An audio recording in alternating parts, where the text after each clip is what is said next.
Psaume 11. Au chef des chantres de David.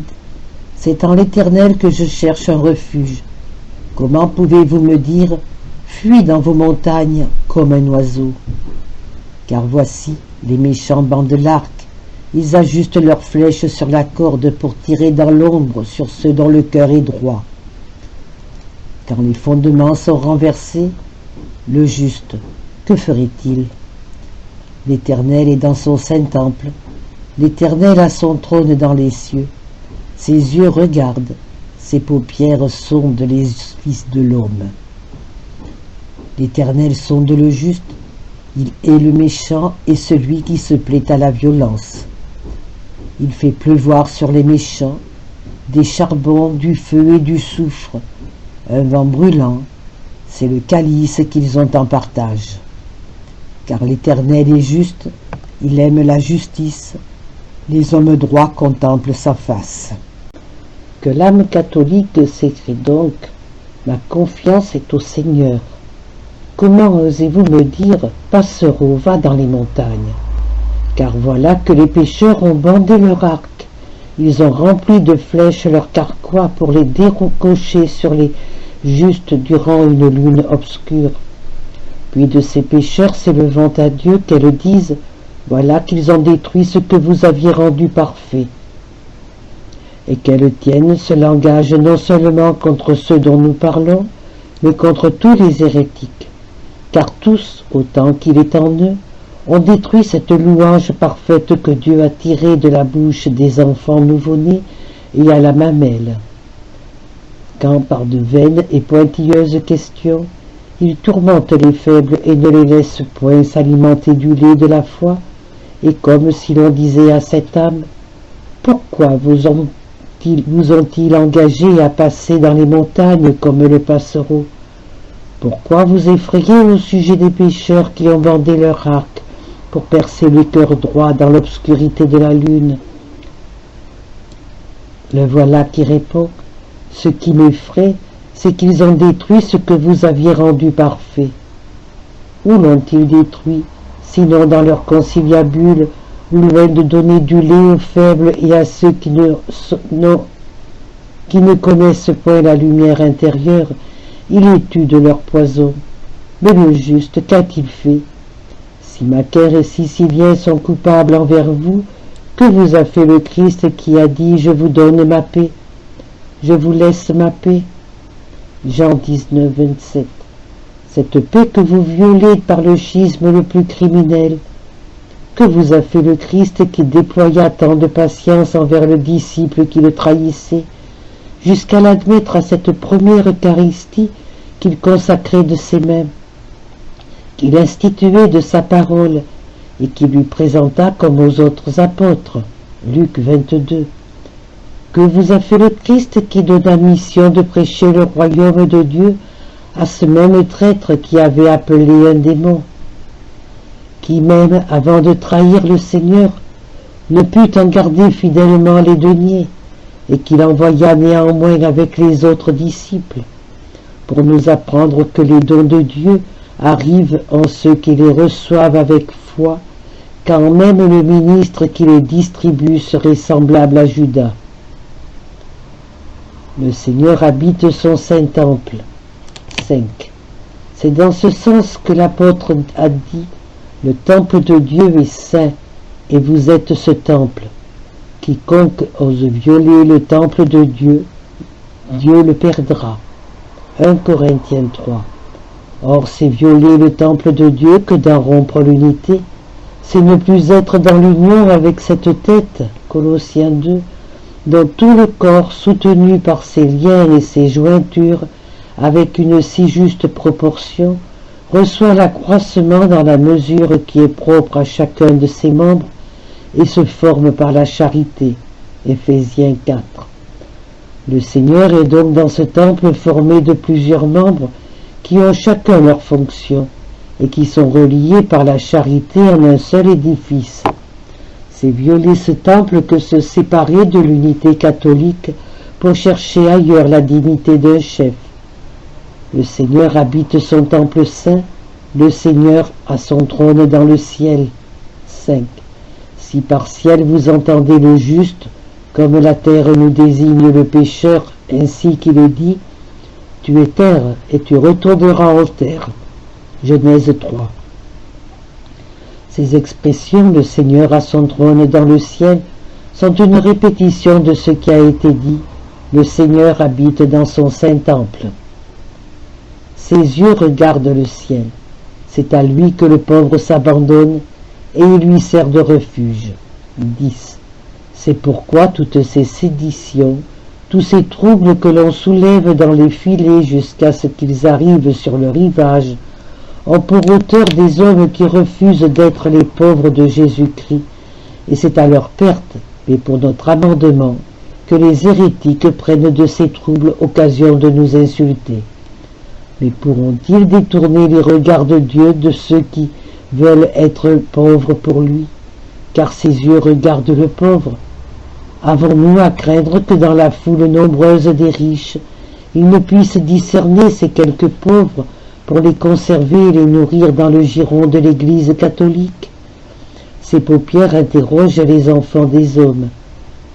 Selon la règle que nous avons posée, j'entendrai volontiers par ces enfants des hommes ce que la foi a fait passer du vieil homme à l'homme nouveau, car l'œil de Dieu paraît se fermer pour eux quand certains passages des Écritures les stimulent par leur obscurité à en rechercher le sens, comme il semble s'ouvrir quand ils reçoivent avec joie la lumière de passages plus clairs. Or ces vérités des livres saints, tantôt claires et tantôt voilées, sont comme les paupières de Dieu qui interrogent, ou plutôt qui approuvent ces enfants, des hommes stimulés plutôt que lassés par les obscurités, affermis plutôt qu'enorgueillis par la découverte. Le Seigneur interroge le juste et l'impie, et quand il interroge ainsi le juste et l'impie, quel mal pouvons-nous craindre de la part des impies qui pourraient être, avec des cœurs peu sincères, en communion de sacrement avec nous? Mais celui qui aime l'iniquité nuit à son âme. Ce n'est donc point à celui qui a mis sa confiance en Dieu et qui n'espère point dans les hommes, c'est à son âme seulement que nuit celui qui aime le péché. Il fera tomber des pièges sur les pécheurs.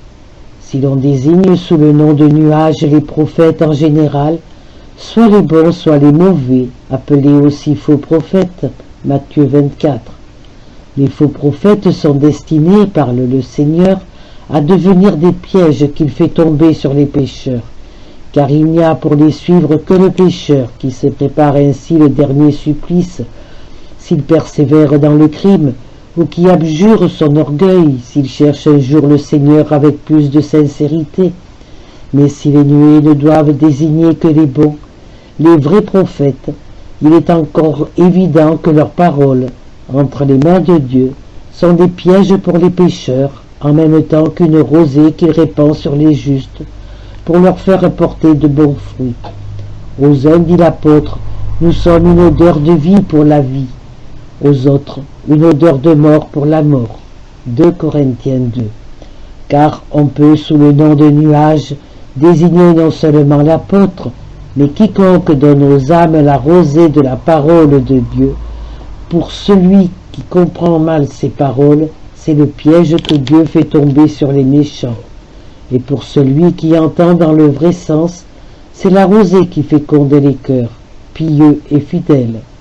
Cette parole de l'Écriture, par exemple, ils seront deux dans une même chair, Genèse 2, peut devenir un piège pour celui qui l'interprète dans le sens de l'incontinence.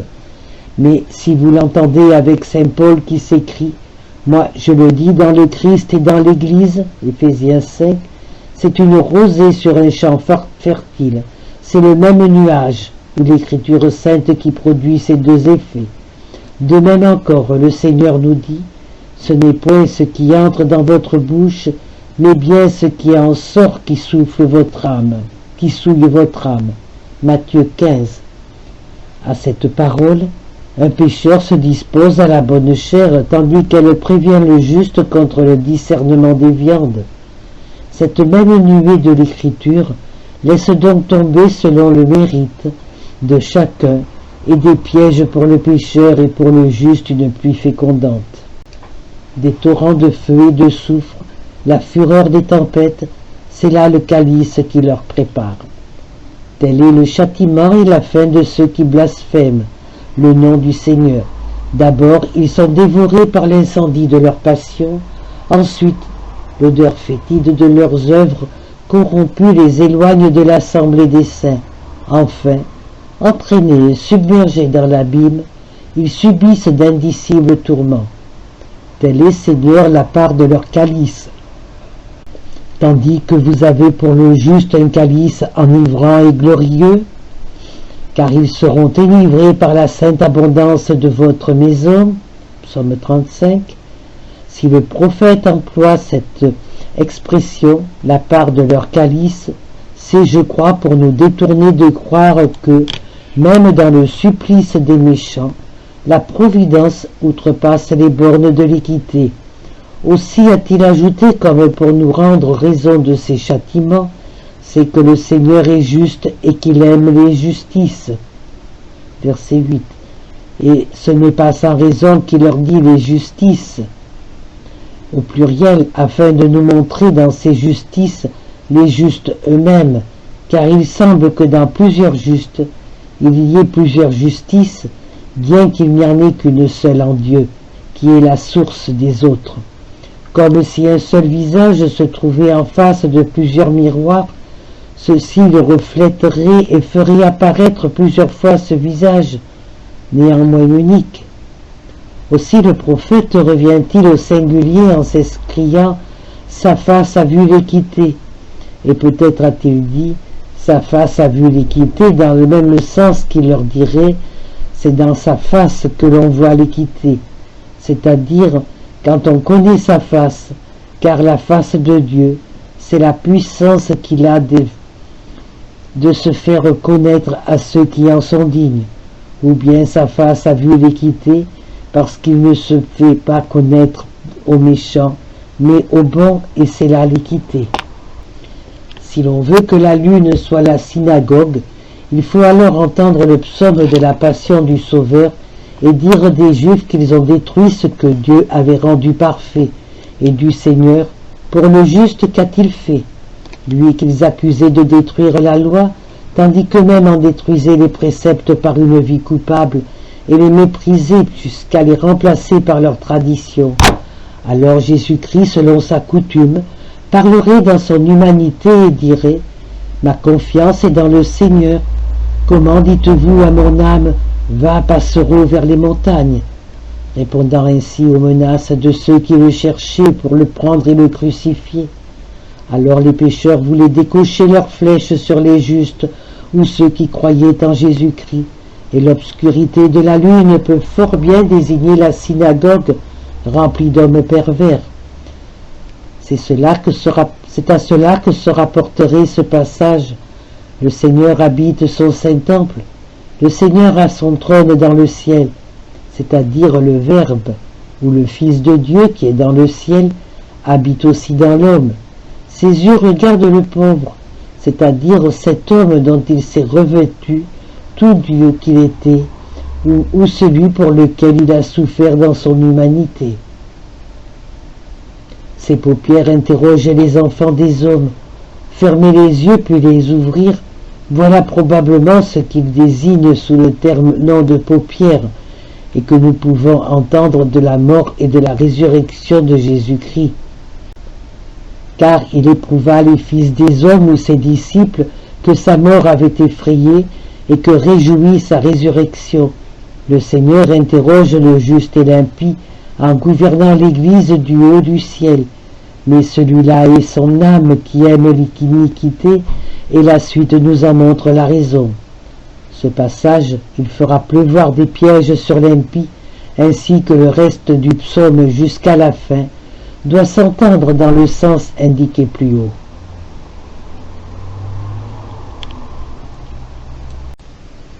Discours de saint Augustin sur le psaume 11, 10 entre parenthèses.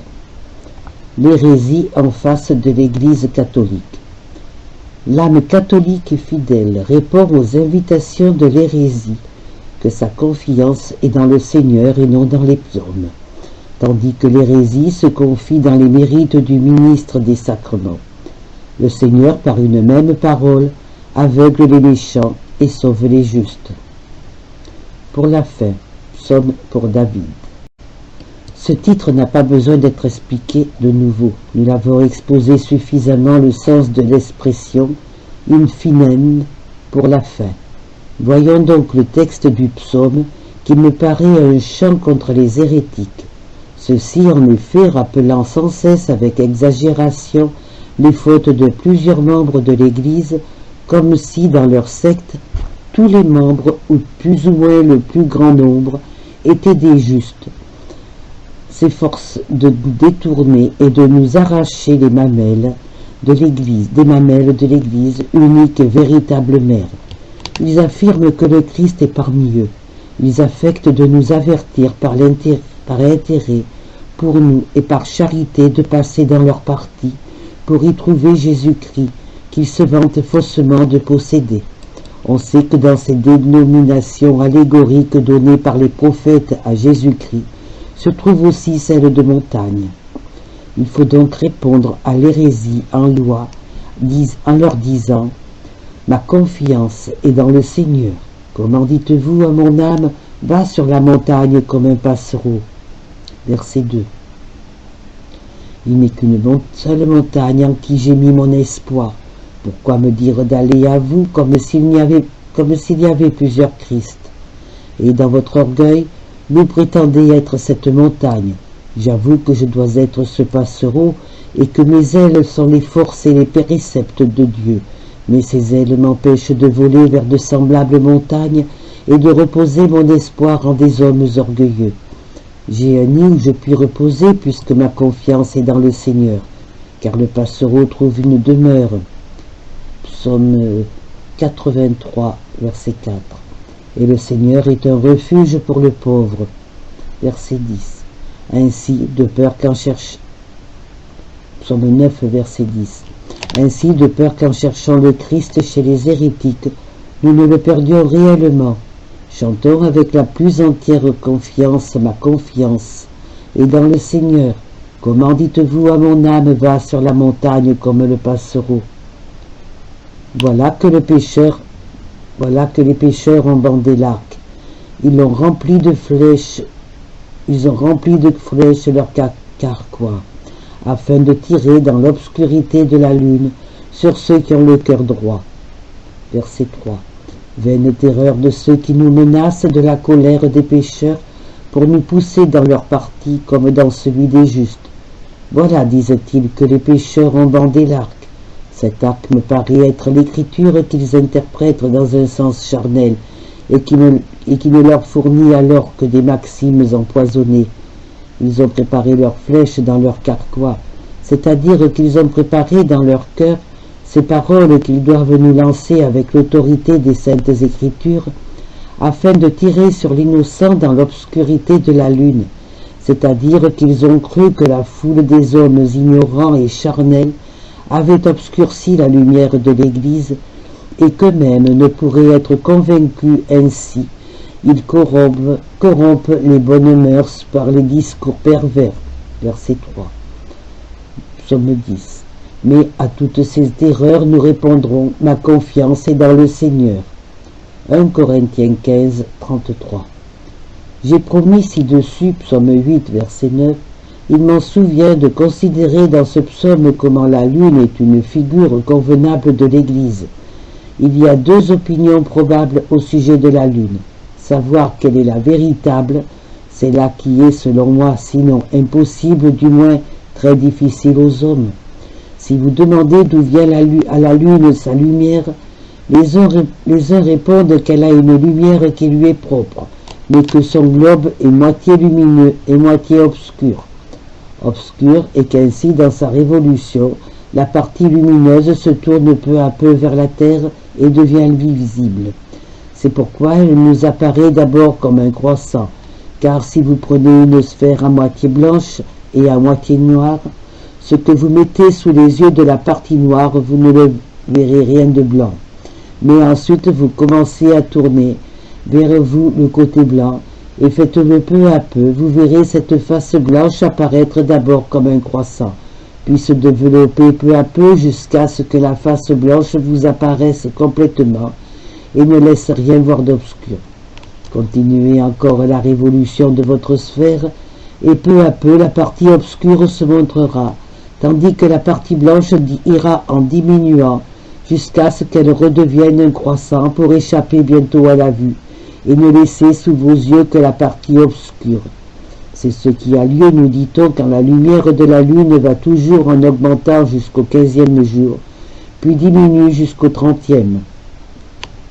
Redevient un croissant, puis bientôt nous dérobe complètement sa lumière. Dans cette opinion, la lune pourrait être la figure allégorique de l'Église, qui brille dans sa partie spirituelle, tandis qu'elle est obscure dans ses membres charnels. Et souvent, ses œuvres spirituelles la signalent aux hommes. Souvent aussi, ce côté spirituel se réfugie dans la conscience, où Dieu seul peut le voir, et ne laisse voir aux hommes que la face corporelle, comme il arrive quand nous prions intérieurement, sans aucune apparence extérieure, alors que nos cœurs ne sont plus à la terre mais élevés à Dieu, selon qu'il les ait recommandés. D'autres disent que la lune n'a point de lumière qui lui soit propre et qu'elle la reçoit du soleil, que quand elle est en face du soleil, elle nous présente le côté qui n'est point éclairé, et paraît ainsi sans lumière, mais qu'à mesure qu'elle s'éloigne du soleil, cette partie même qu'elle présentait à la terre est illuminée. Elle commence nécessairement comme un croissant jusqu'au 15e jour qu'elle est complètement opposée au soleil. C'est alors qu'elle se lève quand le soleil se couche, de sorte qu'un homme qui observerait le coucher du soleil pourrait, aussitôt qu'il le perd de vue, se tourner vers l'Orient et verrait la lune à son lever. Mais à mesure que la lune tend à se rapprocher du soleil, elle nous montre peu à peu sa face obscure, puis redevient un croissant pour disparaître totalement, car alors sa partie lumineuse est toute vers le ciel, tandis qu'elle ne montre à la terre que la face que le soleil ne saurait éclairer. Dans cette seconde opinion, la lune serait la figure de l'Église qui n'a point une lumière propre, car sa lumière lui vient de ce Fils unique de Dieu, appelé souvent dans les saintes écritures soleil de justice. Incapable de connaître et de voir ce soleil invisible, certains hérétiques s'efforcent d'attirer les esprits saints et sensuels au culte de ce soleil visible et corporel qui éclaire les yeux des mouches aussi bien que les yeux corporels des hommes. Ils parviennent même à entraîner ceux qui, dans leur impuissance de découvrir les yeux de l'âme, la lumière intérieure de la vérité, ne peuvent se contenter de la simplicité de la foi catholique, et pourtant, il n'y a pour les faibles que ce moyen de salut, que ce lait qui puisse les fortifier et les rendre capables d'une plus solide nourriture. De ces deux opinions, quelle que soit la vraie, le nom allégorique de la lune convient parfaitement à l'Église. Toutefois, s'il nous répugne de nous engager dans ces obscurités plus pénibles qu'elles ne sont utiles, ou si le temps nous manque, ou même si notre esprit s'y refuse, il peut nous suffire de regarder la lune avec le peuple, et, sans en rechercher péniblement les raisons, de voir avec tout le monde qu'elle croît, qu'elle arrive à son plein pour décroître ensuite, et si elle ne disparaît que pour revenir encore, elle devient pour la multitude la moins exercée la figure de l'Église, dans laquelle on croit à la résurrection des morts. Examinons ensuite pourquoi dans ce psaume il est parlé de lune obscure qui sert aux pécheurs pour décocher leurs flèches sur les cœurs droits. Car on peut dire de plusieurs manières que la lune est obscurcie. Elle l'est à la fin de sa révolution mensuelle, puis quand un nuage nous dérobe sa lumière, puis quand elle s'éclipse totalement. Nous pouvons dire alors que les persécuteurs des martyrs ont voulu décocher leurs flèches sur les cœurs droits pendant l'obscurité de la lune, soit que l'Église naissante n'ait pas encore jeté sur la terre tout son éclat, ni dissipé les ténébreuses superstitions du paganisme, soit que les blasphèmes et les calomnies contre le nom chrétien et enveloppé la terre comme d'un nuage, et rendu invisible la lune ou l'Église, soit que tant de martyrs égorgés et tant de sang répandu, et détourné du nom chrétien les âmes faibles, en couvrant l'Église d'un voile sanglant, comme celui qui paraît quelquefois sur la lune et qui l'obscurcit. Dans les jours de terreur, les impies décochaient comme autant de flèches ces paroles artificieuses et sacrilèges qui pervertissaient même les cœurs purs. On peut encore entendre ce passage des pécheurs qui sont dans l'Église, qui ont saisi l'occasion d'un obscurcissement de la lune pour commettre les forfaits que nous reprochent maintenant les hérétiques, accusés d'en être les auteurs.